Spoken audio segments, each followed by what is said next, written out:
Concealed Wisconsin Podcast, Episode 9. Welcome to Concealed Wisconsin, a podcast about guns, Wisconsin, and you. In today's show, I'm going to examine a real-life tragic scenario that may help someone you love take the first step towards carrying a firearm for self-defense. My name is Andy, and I'm the host of Concealed Wisconsin, and I want to thank you for tuning in to today's show. Tragic news from the past week from South Carolina, where a woman was kidnapped, raped, and beaten to death. And the question is, would a gun have saved her life? The anti-gun folks, that is, like Wisconsin's Wave Group, like to spout statistics and fear-mongering, and those statistics are questionable at best, but they never want to acknowledge when a gun would have made a difference between life and death. I originally posted this to the blog at concealedwisconsin.com, but I felt it was worth doing an entire episode on it as well because it is such an important story. In fact, this story touches my life personally because I have a wife, 2 daughters, 6 sisters, a mother, and actually a lot of great women that I know, and I never want to experience what I'm going to share with you now. I'll start by reading the news story that I wrote up based on police reports and news reports, and then my evaluation of how it could have been different will follow. Hope Melton was a 30-year-old woman. She stopped at a convenience store in the town of Jefferson, unaware that a violent criminal was watching her. That man was 23-year-old Nickolas Miller. He was seen on surveillance video at the convenience store harassing Melton before she left. He was also seen on the tape following her car as she left the parking lot. According to Melton's brother-in-law, Juan Garcias, she did not know this man. There was never a conversation with him, and she had no indication that she was in any danger.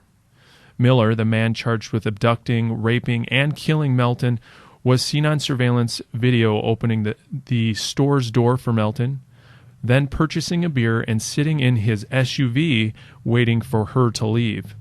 When Melton finished pumping her gas, she left, and Miller followed in his SUV.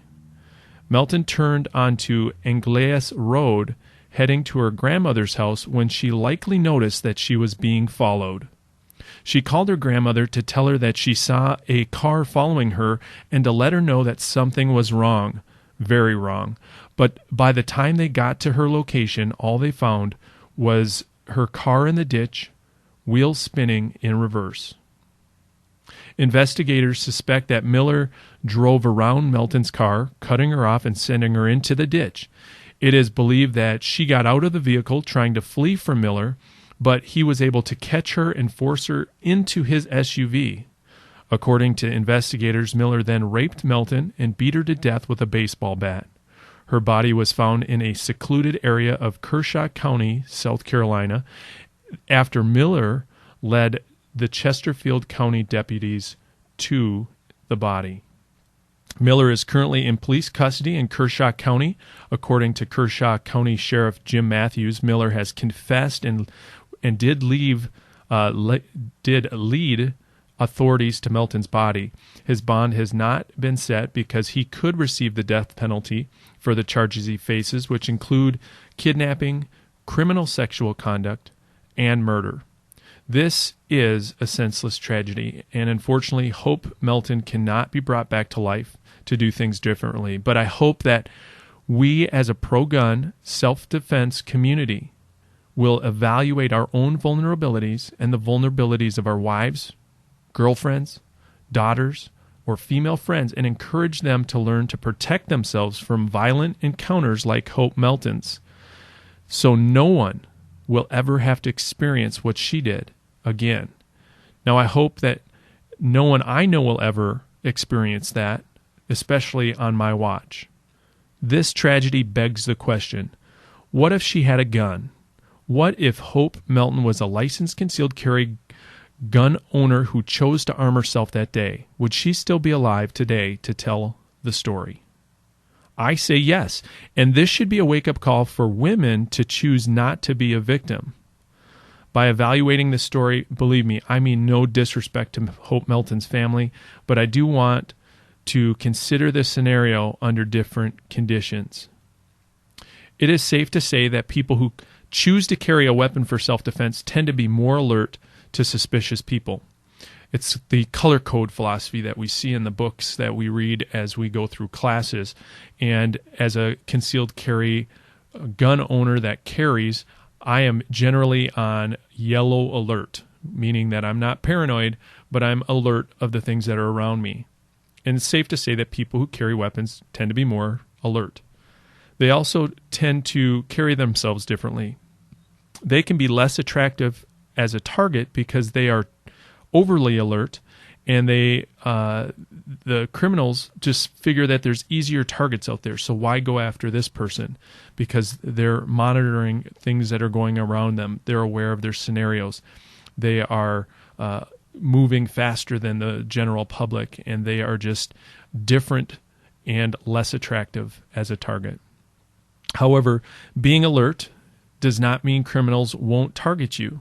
In fact, some criminals, like Nickolas Miller, were willing to go to extremes to accomplish his plans, and being alert would not have been enough to deter him.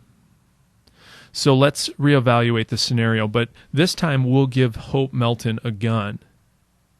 Up until she was being followed, she really didn't do anything that most people would not have done themselves. It's a bit sketchy, but some reports say that she was being harassed in the store by Miller. This should have put her on a higher alert and maybe justified a call to 911, but in all reality, through my experience in calling 911, if there's no crime, they're not likely to send out a police car, and they're not going to do anything until that happens.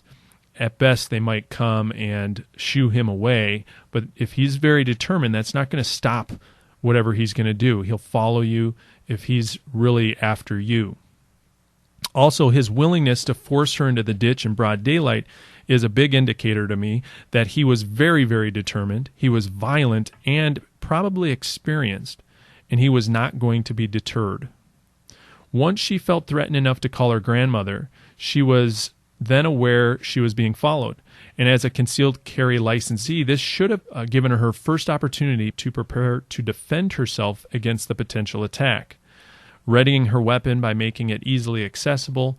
But remember that she did crash in the ditch, so it's always important to keep your gun securely holstered and not loose in the car so that if something like that happens, your gun's not flying about and landing on the floor.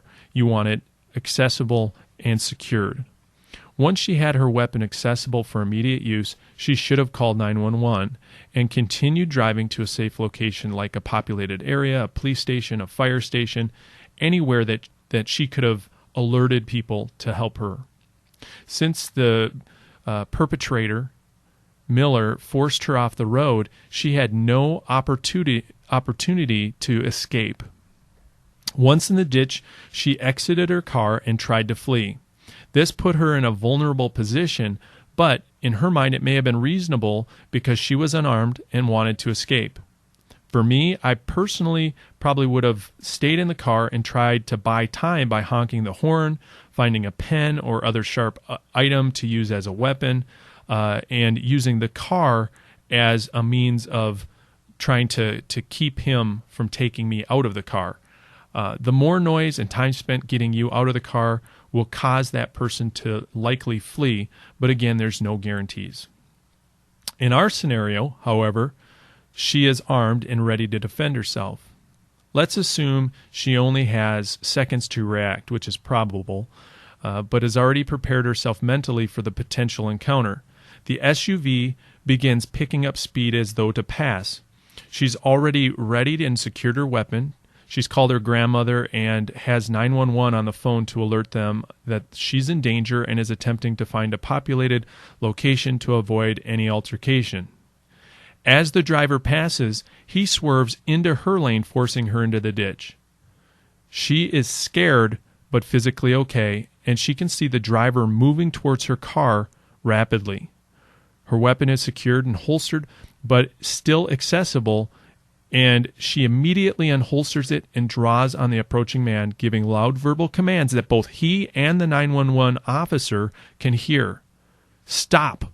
I am armed. I will shoot." He is not deterred and only approaches faster. As he reaches for her door to open it, she opens fire on him through the window, striking him 3 times in the chest, dropping him instantly. This all may take only 3 to 10 seconds, but it may seem like an eternity. It takes a few moments for her to recalculate herself, but as she continues to cover the body with her weapon, she finds her phone and tells the police operator that she needs immediate help, an ambulance, and that she has shot the perpetrator and is still armed.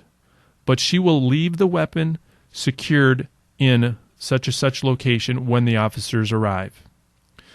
Now, to successfully accomplish this, I really believe that she would have had to have mentally prepared beforehand with training, range fire, thinking through the scenarios, having these things in place beforehand. She hangs up the phone, not wanting to give too many details in her current state of being to the police. She makes 2 important calls. First, she calls her lawyer to get professional legal counsel as soon as possible, and then calls her family to tell them to say nothing to the media or the police without the presence of their lawyer. Several minutes later, the police finally arrive on scene. Knowing that they are coming in hot and may not know the circumstances of the shooting, she assumes that they may see her as a threat, so her firearm is secured in a location that she's told the operator, and her hands are in the air as they approach the scene. As they begin their investigation on scene, she firmly but politely says that she wants her lawyer present before she answers any questions. No comments, no statements or remarks, because they can be used against you. I'm sorry, I felt threatened. My life was threatened. I felt my life was threatened, and I need my lawyer present before I answer any of your questions. Period. That's all you say. Although this scenario is fictional, it is an alternative to what actually happened. Hope Melton would be going home to her husband and family, and with some time, maybe some counseling, would move past this tragedy and put her life back together. Now, that's my take on the scenario. I'm interested in your thoughts. I want to know what you think. Please take a moment to leave a comment on this episode. You can share it on Facebook or leave a voicemail comment, and I will play it a part of the next show. That's going to wrap up this episode, so thanks for listening to Concealed Wisconsin Podcast. Again, please check out the show notes for this episode at concealedwisconsin.com and visit all the links mentioned to see how you can get more involved. Concealed Wisconsin is a unique online community, and we encourage you to become part of it.